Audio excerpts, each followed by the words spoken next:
एक छोटी सी कथा बता रहा हूँ और वो बहुत इंस्ट्रक्टिव है।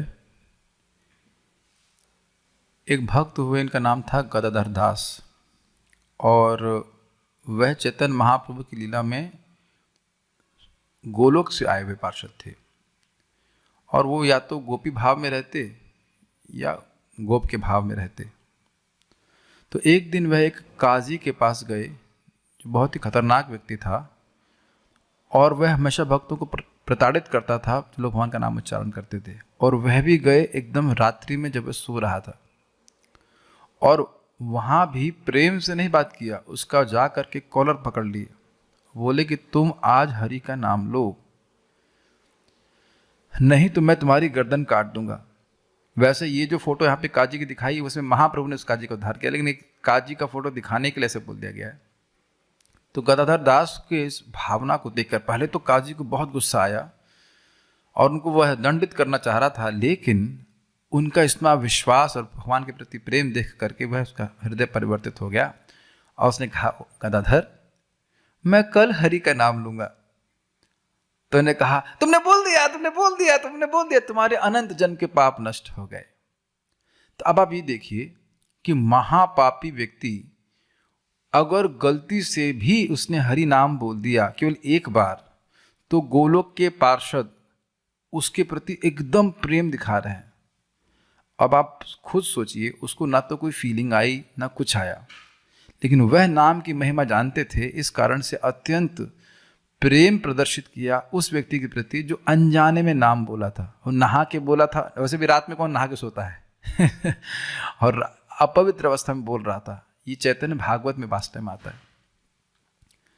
तो आप समझ सकते हैं कि जो व्यक्ति नाम उच्चारण कर रहा है उसके प्रति अब गोलोक के पार्षद और भगवान कितने अनुकूल वृत्ति, उनकी कितनी अनुकूल भावना होगी। और अपने आप जीवन में देखेंगे कि बहुत बड़ी बड़ी कठिनाइयाँ आ सकती हैं, लेकिन सब भगवान का जो नाम जाप करने वाला व्यक्ति है, उनकी ठाकुर जी की कृपा रहती है, ये व्यक्ति मेरा है, इसकी रक्षा करना मेरा कर्तव्य है। I mean this brings always goosebumps to मी।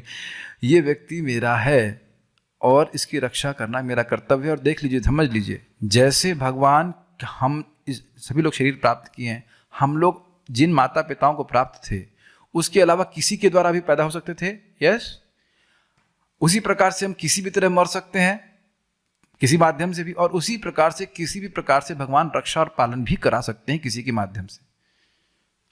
तो प्रयास कीजिए इससे पहले कि खतरनाक जगत में आप प्रवेश करें, मतलब दिन में, इस 16 माला को जरूर कर लीजिए। सारे वैष्णवों का, जितने भी वैकुंठ के पार्षद हैं, उन सब का आशीर्वाद होगा। एक आपको सच्ची घटना और बताऊं।